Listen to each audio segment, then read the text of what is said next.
Good morning, everybody. Welcome to day 2 of your DNC convention. I won't say ours. Obviously, I'm joined by Congressman Byron Donalds from the great state of Florida. And before we get started on today's messaging themed around response to public safety and crime, I'll do some more housekeeping. The Dems, if you watch the first day, are focused on Trump rather than inflation, the border, or public safety. There were many personal attacks made on President Trump throughout the night. In fact, if you look at the count as we have, the mentions of Donald Trump last night were 147. The mentions of the border, 8. The economy, 27. Inflation, 3. And crime, 6. So obviously their convention is about who they're running against rather than what they're running for. And we're here to remind folks what Donald Trump is running for. And for a party so focused on the future, again, if you look at their primary speakers in prime time, and prime time is a loose term given how disorganized and long-running their convention appears to be. And I'm sure some of you had some fun trying to get into the perimeter yesterday. But for talking about the future, they sure are bringing out a lot of the past. When you look at Hillary Clinton, the Bidens, co-chair of Biden's campaign, Chris Coons, that's not exactly future-looking. Today, just a little housekeeping. J.D. Vance is in Kenosha, Wisconsin with law enforcement leaders. He'll be making remarks, doing Q&A, giving interviews. He'll be with a dozen sheriffs and doing gaggles.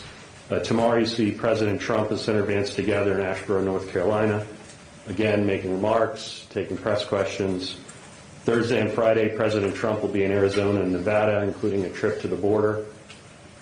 So as we've seen yesterday through the rest of the week, the Trump campaign, President Trump, Senator Vance, our surrogates. We're in the battleground states every day. We're talking to voters and we're talking to the press. Again, a stark contrast to Harris and Walz, who continue to stay away from you all. The theme of today is obviously reminding folks about the commitment President Trump and Senator Vance have made and will continue to make to law enforcement and to public safety. If you look at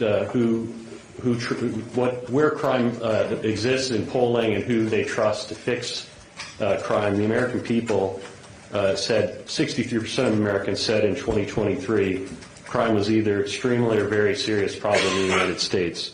77% of Americans believe there's more crime in the U.S. today than there was a year ago.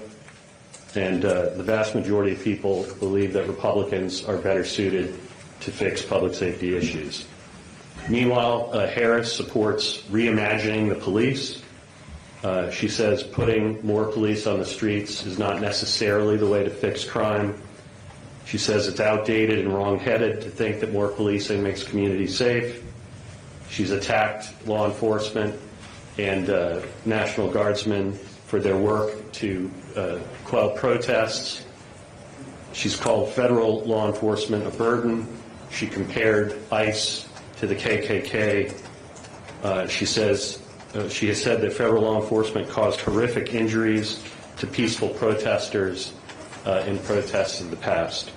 So there is a stark contrast to be made between these campaigns and their relationship with law enforcement and how they address public safety. But to continue that theme and talk to you today, again, I'm welcoming Congressman Byron Donalds from Florida. He'll make some remarks, and then we'll do some Q&A with you all. Thanks.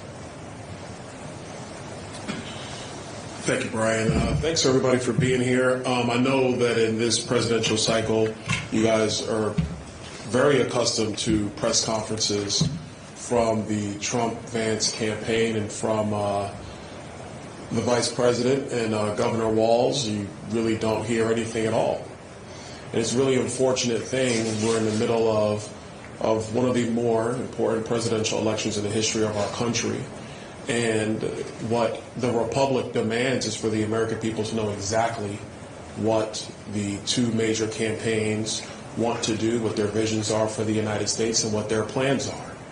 Obviously, you can go to DonaldJTrump.com. You can go to any Donald J. Trump rally. You can go to any press conference that he holds all the time, or even with Senator Vance, who's on the Sunday shows last Sunday, doing 3 different shows. He's made himself readily available. It is not a question about the vision for America that is going to put the American people first. There's no question about the policies that are going to put the American people first, solving very critical things like our border situations, obviously our economy, inflation, foreign policy. Those are the major issues facing our nation.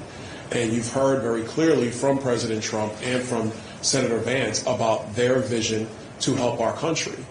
At the same time, you've heard nothing from Vice President Harris. You've heard nothing from Governor Walz. They interviewed each other. That was pretty cute, Brian. Actually, they had a little interview. That was cool. You know, white guy tacos. I guess that's a thing. Except that Tim Walz even lied about that, because he won Al Franken's cook-off for tacos, actually making good ones with green chilies. The point of it all is that we have to be transparent about what matters in the lives of the American people. I was in South Carolina yesterday, got a chance to hear some of the speeches and the coverage from the day one of the DNC. I didn't hear anything about public policy. I didn't hear anything about what was going to improve the lives of the American people. What I heard was Donald J. Trump and joy. That's all I got. That is not a vision, and those aren't plans for the American people. And one of the things that was definitely not talked about, because the Democrats cannot talk about this, is crime. You see, what you have a lot of mayors, Democrat mayors will say around the country, is that crime is down. But crime is only down from the horrifically high levels under the Joe Biden, Kamala Harris administration. If you compare murder rates and major crime rates to before the pandemic, when Donald Trump was president of the United States, crime rates are massively up. They're massively up here in the city of Chicago. They're up in New York City. They're up in Philadelphia. They're up in Washington, D.C. So every city where the Democrats, led by Kamala Harris, have basically operational control, crime rates are up massively. Compare that to jurisdictions in our country where Republicans, led by Donald Trump, are in control of those cities and states. Crime rates are actually down. People are safer. People are happier. And this is one of the critical elements that is important for the future of our country. It starts with great schools, it starts with a great economy, but it also starts with public safety. You need all three for people to be able to thrive. And the Democrats do not have a recipe of success for keeping people safe in our communities. As was already stated, Kamala Harris is famously on the record saying that she wants to reimagine policing and public safety. Well, what does that mean? Reimagining means nothing. You might as well just pull out some construction paper and draw a picture of what you might think you want to do. But that's not a plan for success. She has said, and she praised the defund the police movement. She praised it, saying that it was the right movement for our country. She has stated repeatedly that the U.S. needs to reimagine law enforcement, arguing for less police in the streets and redirecting funding from law enforcement to other services. We have seen the results of the defund the police movement. It has been a recipe for disaster. As a United States Senator, she applauded Los Angeles then Mayor Eric Garcetti's move to cut $150 million from the police department in the city of Los Angeles. My sister lives in the city of Los Angeles. She supported that cut. When they did that, what happened? More crime in the streets of Los Angeles. She has supported one of the most sinister policies in criminal justice, cashless bail. I want to tell a little bit of a side story. Because when I was in the Florida legislature, I wrote a couple pieces of legislation around criminal justice reform. So I'm not just a surrogate up here talking on behalf of President Trump. I'm somebody who at the state level actually looked at a lot of criminal justice reform policies. Cashless bail is a policy that came across my desk in 2017. I sat and read the bill. After reading it, I said to myself, there is no way I would sponsor this. This cannot work. And I'm a business guy. I'm a finance guy by trade. I was not a prosecutor. I did not have a career in law enforcement. But I could clearly see that moving to cashless bail would be devastating for communities. She supported that policy. In 2017, when she was in the United States Senate, she introduced a bill to incentivize states to move towards cashless bail. Cities in our country that have used cashless bail, like New York City, my former home city, have realized that all it creates is a turnstile for criminals to be arrested and go right back out on the streets. It decreases morale amongst law enforcement. And when it comes to law enforcement, and this is where I'm going to end, but when it comes to law enforcement, what we have seen is a massive decrease in morale amongst the people who serve every community in America. Law enforcement officers today, they're white, they're black, they're Hispanic. They come from these communities, they want to serve these communities, they truly believe in public safety. The Police Executive Research Forum found that a nationwide decline of 4.8% in police numbers compared to 3 years ago. People are leaving the profession of being a police officer and keeping our communities safe. Why? Because they're not getting the support from people like Kamala Harris and people like Tim Walz. So what happens to these communities if law enforcement isn't getting the support? Their ranks are decreasing. And when the ranks decrease, communities are less safe. More than 2,500 police officers resigned from the New York City Police Department in 2023, a 43% increase over the 2018 number of resignations, 43%.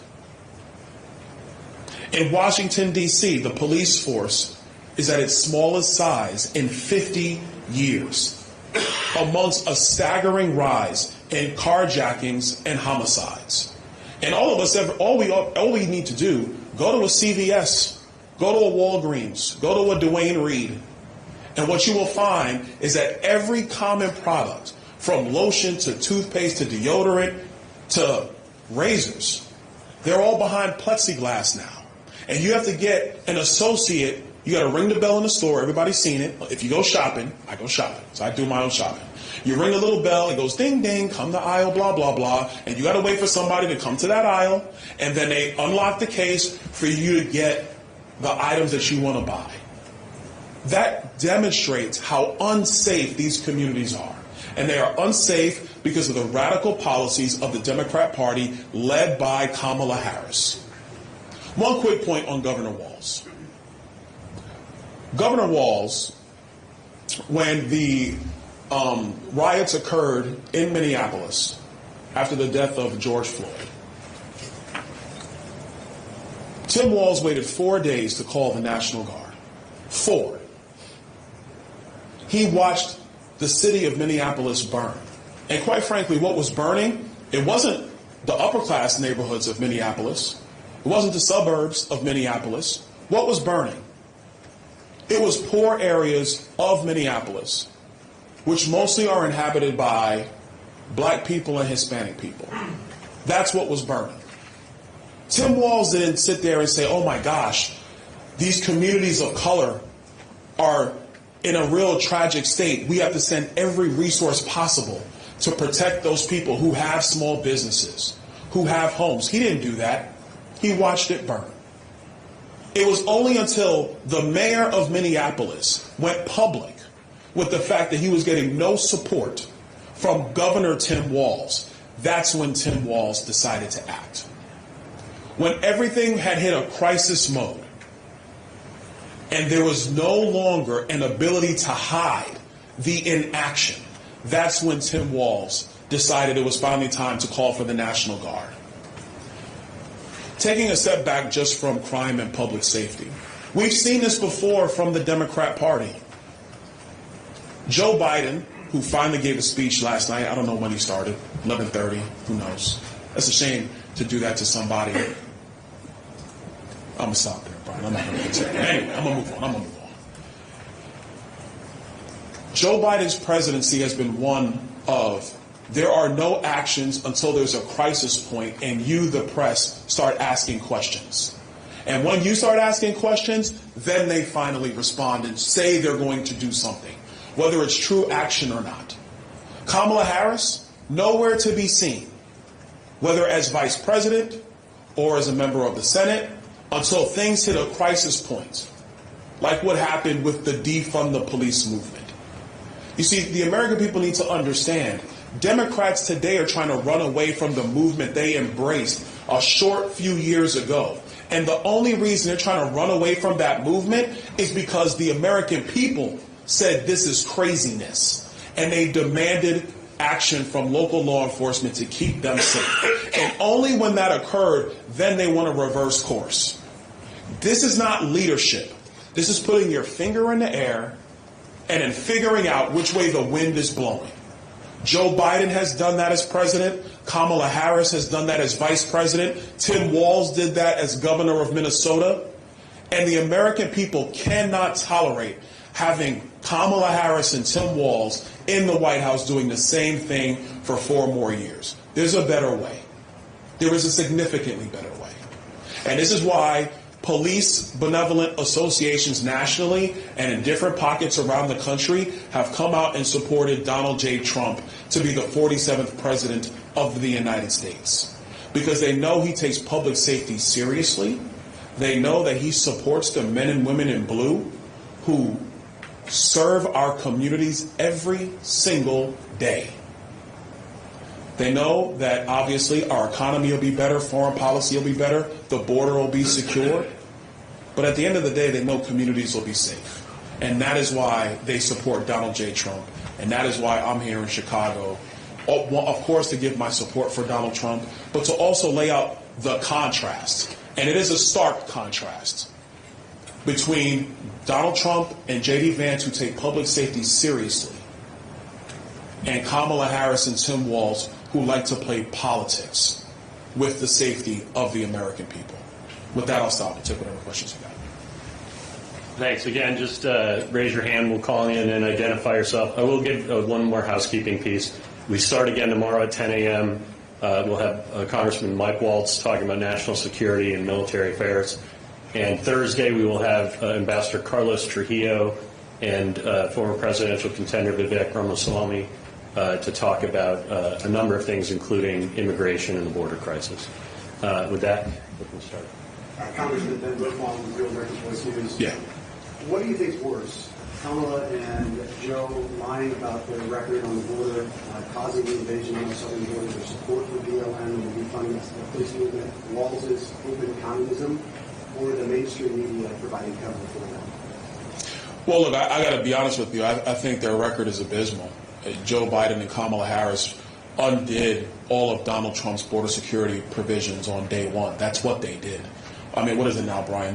1,306 days ago they did this. They've not done anything to secure the southern border. But what's worse is when the press just doesn't report the facts. I'm from New York City. I remember like the old cartoons growing up as a kid. Just the facts, man. Just the facts. Well, just do that. Just lay out the fact of what occurred. They decided that what Donald Trump's provisions on the border, they decided that was the wrong way to go. What they have created is the largest humanitarian crisis in the history of our country. Well, not the history, because we've had some dark days in our history. Let me rephrase that. But one of the biggest ones, without a doubt. You have young girls who are being raped on the journey towards our southern border by the drug cartels and by the coyotes. That is happening. I thought Kamala Harris stood for women. I thought Joe Biden was compassionate. He's not. They've lost 85,000 kids. HHS has. 85,000 kids have just been lost in the United States. Where is their empathy now? The drug cartels are going to make $13 billion this year. trafficking people into the United States. That's just people. That's not narcotics. I thought they cared about public safety. Their policy is abysmal as far as I'm concerned. It is the worst public policy in the history of our country. That is why the American people, no matter your race, no matter your income levels, are all scratching their head and either A, saying, this is nuts, I want Donald J. Trump to be the next president, or B, and this is indicative of a black woman out of Philadelphia who was on with NBC the other day, talking about inflation and talking about how who she really blames is the government. She didn't say who, she just says, I blame the federal government. And so you have two sets of people in our country, people who have looked at this situation and they've said, this is awful, I want to go a different way, or people who don't know who to blame, but they know it's awful. So we know about their agenda, but I think the thing that's more disheartening is the press doesn't want to cover it or decides to cover vibes and joy. Joy and vibes isn't to put food on the table. I don't know what to tell you. You can be happy and you can be hungry all at the same time. Joy and food. Joy does not provide security. Joy does not provide an economic vision. Joy does not provide peace on the Middle East. Go take your joy to the mullahs in Iran and see what happens to you. It doesn't work. What is required in this moment is true leadership. And we have that opportunity with Donald Trump. The New York Times, their famous slogan is democracy dies in darkness. Isn't that their slogan? Oops. Oh, is it the Washington Post? I don't know. Whichever one.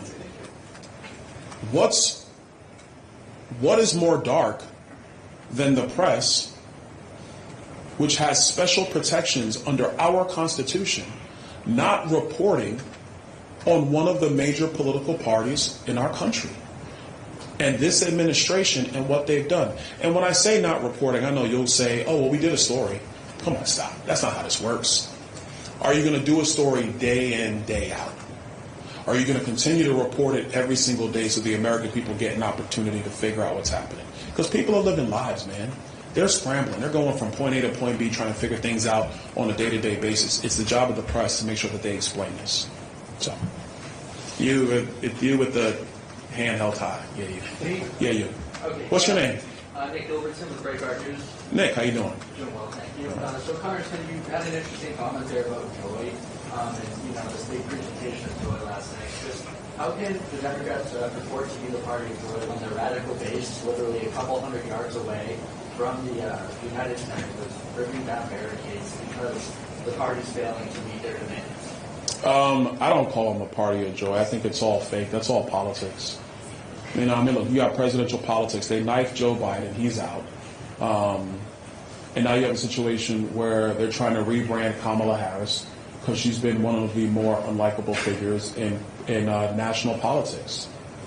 The way I look at it is what you're witnessing with the Harris Walls campaign is the PR build-up to one of those summer blockbusters. Everything is great. All the critics, meaning the press, are all giving it 3 stars and 4 stars. This is going to be it's going to have a great opening. People are excited. You see the trailers; those look good. And then people go see the movie, and they're like, "Man, this movie sucks." And I honestly believe that's what you're witnessing. So this whole joy thing, this whole vibes thing, all that is a cover up for the fact that their policies are a disaster for the American people. Look at the initial rollout last Friday from her economic plan. Price controls, that's going to work? That's only failed everywhere. In the history of economics, it has always failed. But that's going to be the big solution for poor families in our country, for seniors on fixed incomes? No, it's not. Oh, how about this one? $25,000 for first-time home buyers? At one point, I was a first-time home buyer. Guess what happens when every first-time home buyer gets $25,000? The price of every home goes up $25,000. So it sounds good, but it doesn't do anything. She said the other day, I think it was yesterday she came out with it, she wants to have the corporate tax rate to be 28% from 21%. Well, that's going to go over well in a stagnating economy with stubbornly high inflation. It doesn't work. It sounds good. So my hope is that the American people don't fall for the joy and look at the facts, because the facts are stark, the facts are clear. Kamala Harris was riding shotgun with Joe Biden creating the worst economic situation in a generation for working families in our country. Without a doubt, it is the worst. You're going to give the keys of our economy to her over Joy? Stop. That does not make any sense. We have a responsibility to lay out that case. My brother in the back with the glasses, how you doing? Right here. Hey, what's up? Brandon Phil, WCIU, Block Club Chicago. I want to stick on the topic of crime. Former President Donald Trump has made clear that he intends to use the military when it comes to handling crime in major cities like Chicago, and doing that without coordinating exactly with local officials, using different constitutional provisions within the acts there. How could that possibly work? And is that going to be effective without local cooperation?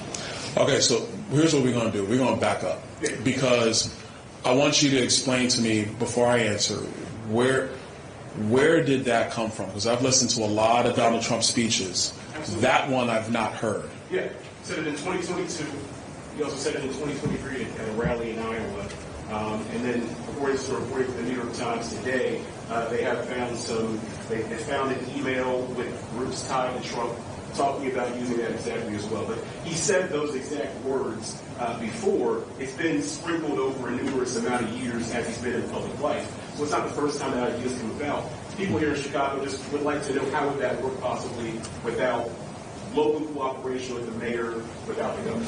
Well, look, first of all, thank you for expanding on that one. Yeah. First thing let me tell you is saying something at a rally is not public policy. It's not.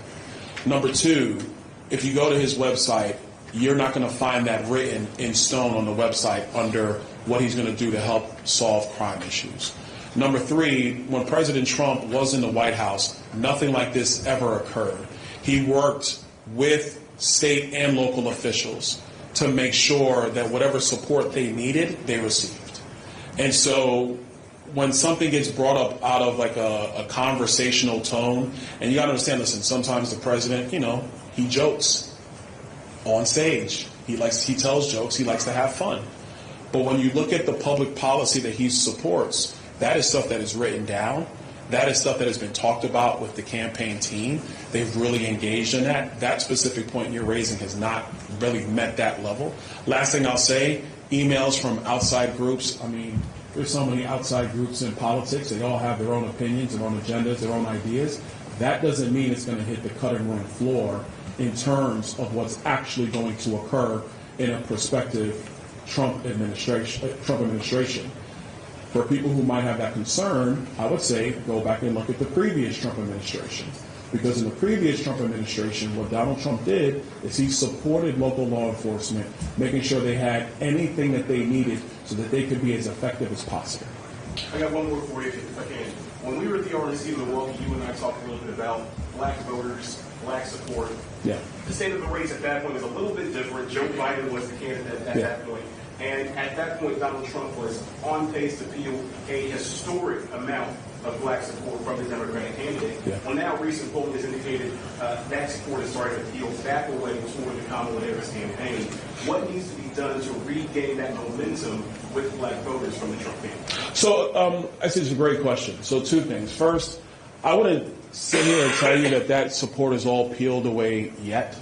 It's not peeled away yet. I mean, I was looking at polling the other day that showed his support amongst black voters anywhere from 15 to 17%, which is massively up over where it was in 2020, massively up over where it was in 2016.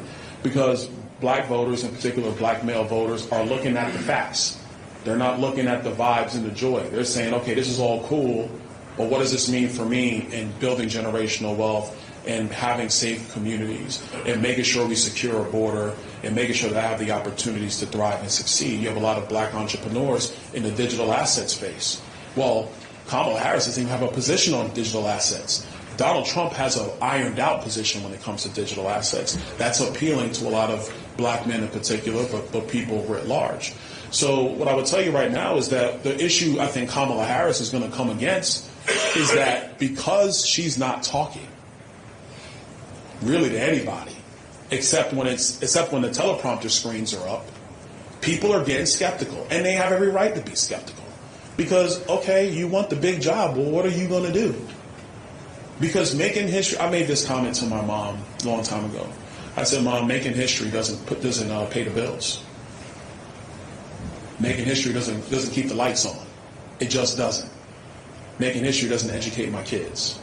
And I think that's where you have a lot of black voters starting to look at that. So I'm not concerned about President Trump's support. Now, in terms of what needs to be done, the second half of your question, I think just really locking in, taking time, spending time with business leaders in various cities in our country. The last time the president was in Atlanta, he had a business roundtable with black business owners before the rally started in Atlanta. Great event. They sat there and talked about the economy. They talked about regulation, where if you're a black entrepreneur, regulation is the number one barrier to entry for you to be successful. And if you're an existing small business owner, those same regulations, which Joe Biden and Kamala Harris increased to the tune of $1.4 trillion in one presidential term, that puts weights on your neck to be able to thrive as a business owner. So I would say, talking with black business owners around the country, engaging with black religious leaders around the country is the way to go to be prosperous, I think, with black people. Hold on, fellas, all put your hands down. Yes, ma'am, because I've asked 3 men questions, and that's just rude. My mama would get me. Thanks for being here, Congressman. My name is Alexandria Jacobson. I'm with Raw Story. President Trump has a history of not always paying for bills related to security costs provided at campaign events. So I'm curious, since you emphasize President Trump's support of men and women in blue, if you think it's important for presidential campaigns to pay for protection for local police departments who provide security at those events. That's a very interesting question. I have no idea what you're talking about, but that's okay. I know that the president does support law enforcement 100%, and what you're finding is law enforcement officers all around the country support him. Now, with respect to the campaign pays its bills. I'll leave it at that. Next question. Yes, sir. Law enforcement officials across the country and business owners tell us that retail theft and other crimes are up. Yet the data, according to some lawmakers at state and federal levels, doesn't support this. What role is underreporting playing? Partly because people don't call in because there's no consequences to crime. And how do we get back on a path towards public safety? Well, 2 things to that question. Underreporting is a real concern. Because you have low morale amongst police officers around the country. And so people are already seeing that nothing's going to happen, so why even call the police? There's a report, and I don't want to get into too much details because I need to get into it and really understand the details, but there is a report about some cities not reporting all their crime data. Don't know. It's kind of out there in the ether. I think more work needs to be done on that. But when you have a lack of morale in cities surrounding police departments, police officers will be like, well, why would I arrest that guy when the DA is just going to turn around and cut him loose anyway? That doesn't even make any sense. It doesn't help anybody. And this is what's happening. I was with my sheriff in Lee County a couple days ago, and I asked him, how is staffing going? And he goes, I have more officers than I know what to do with. He goes, we keep getting officers in Lee County, Florida. Why is that? Because everybody from President Trump, Governor DeSantis, local leaders like myself, we all support our sheriffs and our local police. Our state attorney, she does her job. That when they bring cases to her, she goes and prosecutes them. So when law enforcement officials who are in other parts of the country hear that your service is actually valued and honored, like in a place in Lee County, Florida, Fort Myers, Florida, for the uninitiated about counties around the state of Florida, when you hear that as an officer, you say, man, why am I working in New York? I could be in Florida, and it's just better too. And so that's what people are doing. And so I think that the underreporting is a real phenomenon, because if people don't think their issues are going to get handled in a timely manner, what's the point of even dialing 911? They rather, unfortunately, you don't want people taking the law into their own hands, or people, unfortunately, are victimized, and there is no accountability for the perpetrator. Yes, ma'am, all the way in the back. Yes, ma'am. Hi. So about 800 feet away from the United Center, where President Biden spoke last night, we saw protesters successfully breach the perimeter, and it's just a month ago that an assassin tried to kill President Trump. Right. Has there been beefed up Secret Service around the Trump campaign? And given, there's this other report that an agent left duty to breastfeed her infant who shouldn't have been brought to the Trump rally, has there been ongoing concerns about the Trump campaign's personal security? Well, look, what I'll do is I'll defer most of that to the Trump campaign. What I'll tell you is what I know, that yes, the security perimeter has been beefed up around the president. Listen, what happened in Pennsylvania,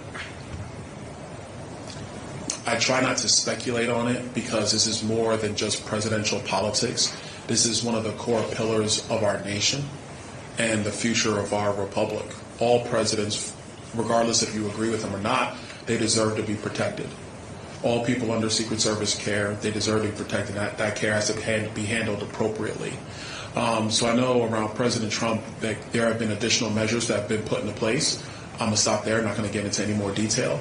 With respect to the the gate that was taken down around the DNC, that's a serious concern.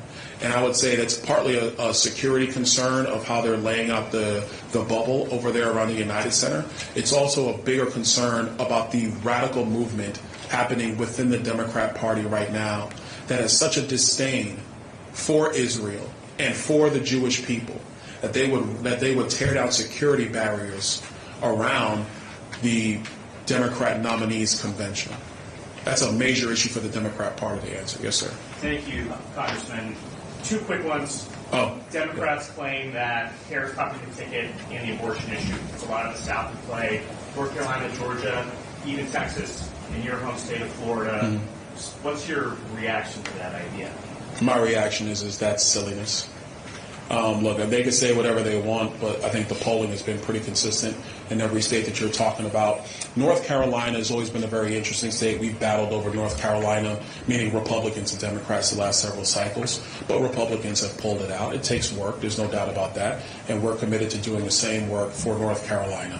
When it comes to Texas, Texas is going to be just fine. When it comes to Florida, I mean, come on, seriously? Florida is going to be just fine. It's going to come home for President Trump. And then just quickly, President Trump is being criticized for rallying in Howell, Michigan today.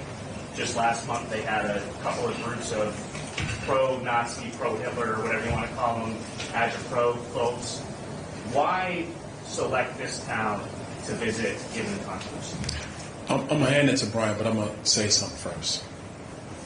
I don't know anything about some of these, I'm going to use your words, but what are they again? They had swastika banners and had banners that said, "We love Hitler." Okay. All those groups, that whoever did that, is distasteful. I denounce them myself. I want nothing to do with them.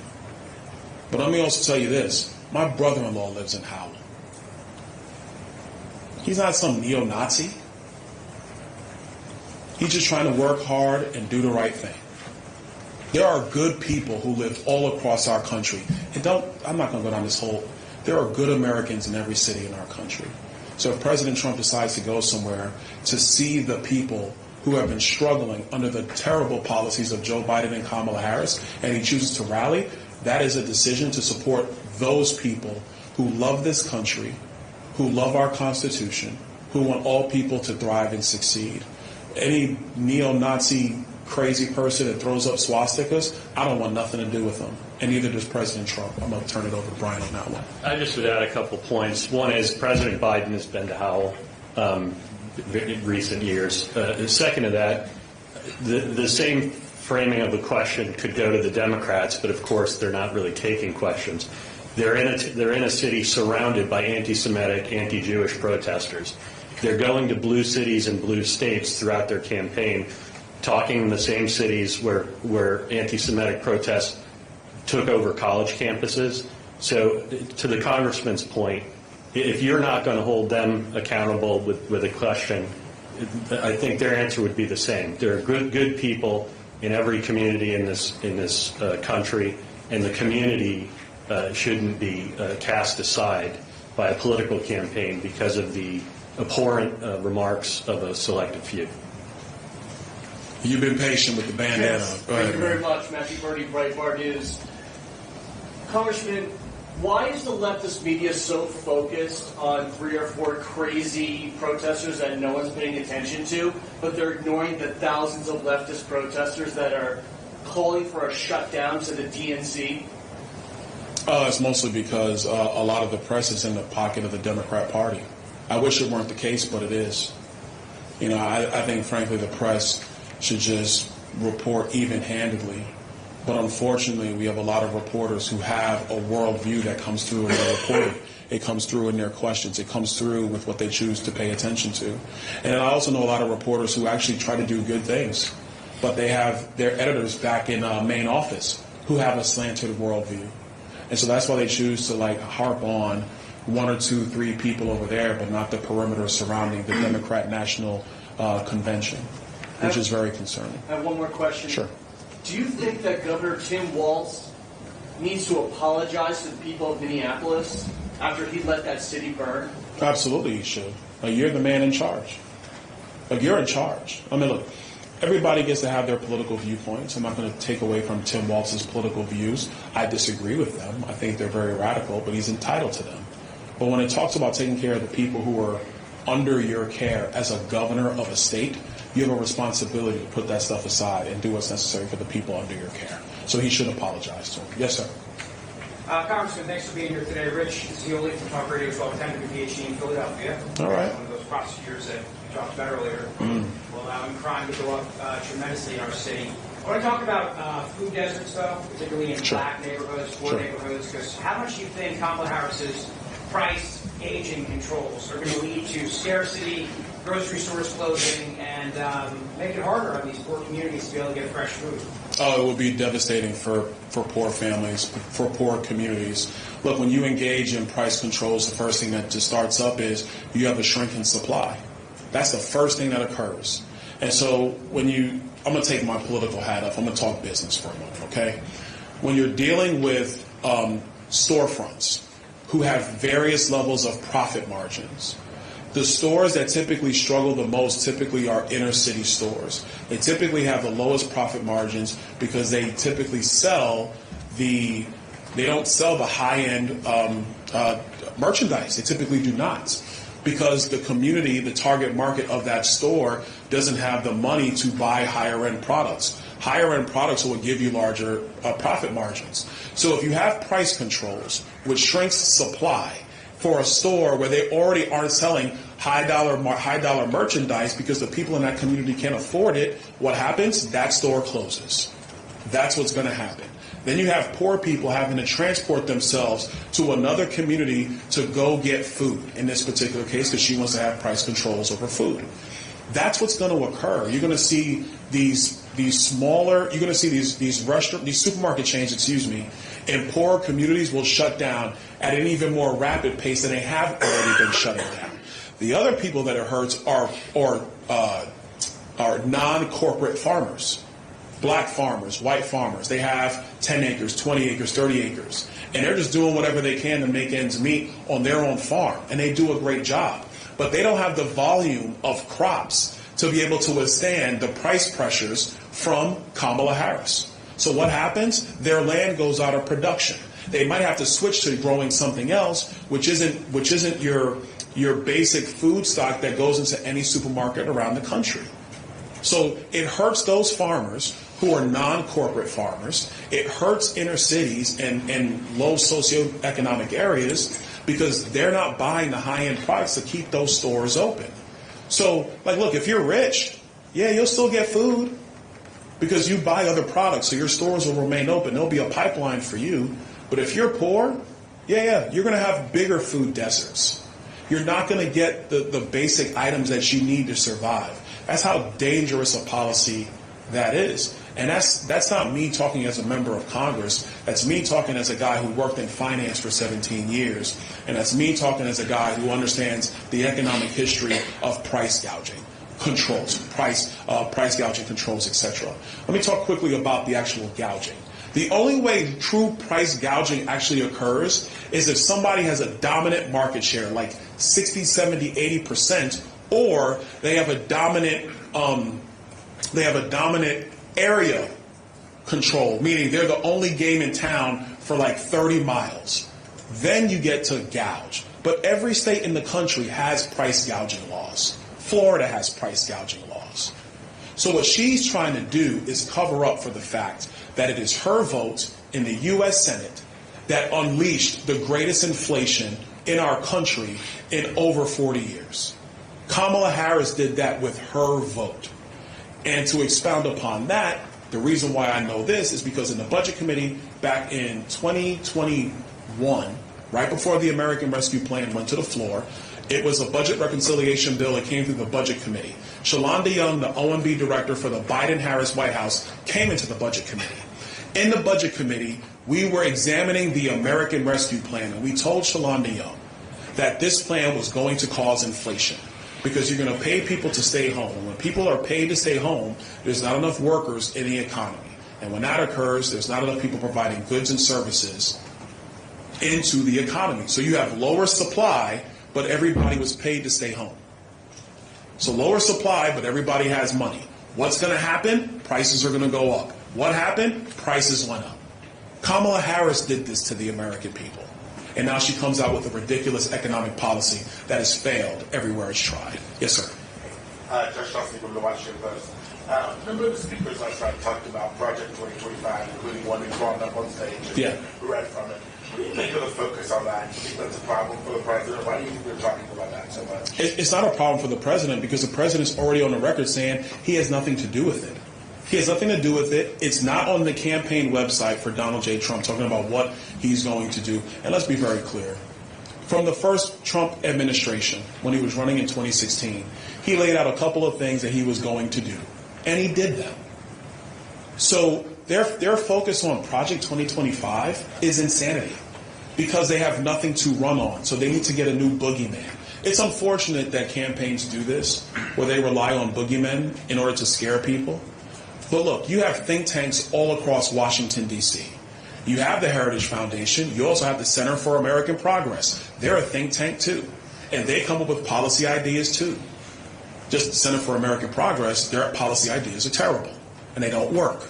But they do it, too. And I'm quite sure that a prospective, because she's going to lose, but a prospective Harris administration will go to the Center of American Progress looking for policy ideas. The reality is, hold on, I'm going to say this. The reality is Project 2025 has no affiliation with the president's campaign or with what the president's ideas are going to be when it comes to getting our economy back on track and fixing our nation.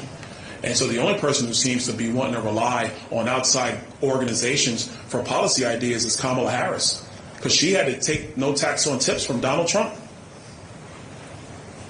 Yeah, I was talking to some Biden folks yesterday. You say they think the polling shows the more and more people are paying attention to Project 2025, and they think that argument, I guess, is working. Listen, man, you can try to scare people with a lot of things. That doesn't mean it's a reality. Project 2025 is not going to fix inflation in this country. Donald Trump will. That's my message to the DNC. All right, last question. Yes, ma'am. More broadly, a little bit on messaging. Obviously, the president is all over the country this week in a number of battlegrounds. Because a lot of the newer polls are super, super tight. What do you think the messaging from the president needs to be on the trail this week? What are you looking for to be say, hey, that's the winning message to pull away? I think this election is really a choice election. It's a contrast election, even more so than some others. We have very stark differences with Kamala Harris. And I think it starts with the fact that Donald Trump has been president. And when he was president, everybody was thriving. By race, by economic category, you were thriving under his presidency. Kamala Harris wants to go back to Soviet-style price control policy, which does not work. It has never worked. Meanwhile, Donald Trump wants to lower regulations and cut taxes so the American people can thrive. Kamala Harris wants a wide-open southern border. The reason why I know this is because she's currently the border czar and she's done nothing to secure the southern border. She hasn't even been. She went to El Paso and hung out for about an hour, then got back on Air Force Two and went on to California. Me, member of Congress, I've been to the border 5 times, the actual border. I've been in one of the gunboats on the Rio Grande, gone up and down the Rio Grande River. I know exactly what's going on, and I'm a second-term member of Congress. The sitting vice president took no initiative to actually get to understand all the dynamics of our border policy. Donald Trump will secure this border because he already did it once. And then foreign policy. There are 2 conflicts on the globe right now that have a true potential of turning into World War III. Who do the American people trust to bring these conflicts to an end? Donald Trump or Kamala Harris? Kamala Harris has been sitting right next to Joe Biden. She was the last person in the room when we left Afghanistan, one of the worst, if not the worst withdrawal, from a foreign battlefield in the history of our country. When Donald Trump was president of the United States, peace was breaking out in the Middle East. There were no new conflicts. He was ending wars. He was taking care of our brave soldiers, making sure that they weren't put into harm's way unnecessarily. Our adversaries knew that he meant business. So I'd ask the American people, who do you trust to go and negotiate with Putin and Xi Jinping? Donald Trump or Kamala Harris? This is a contrast election. It's a stark election, but the choice is very, very clear.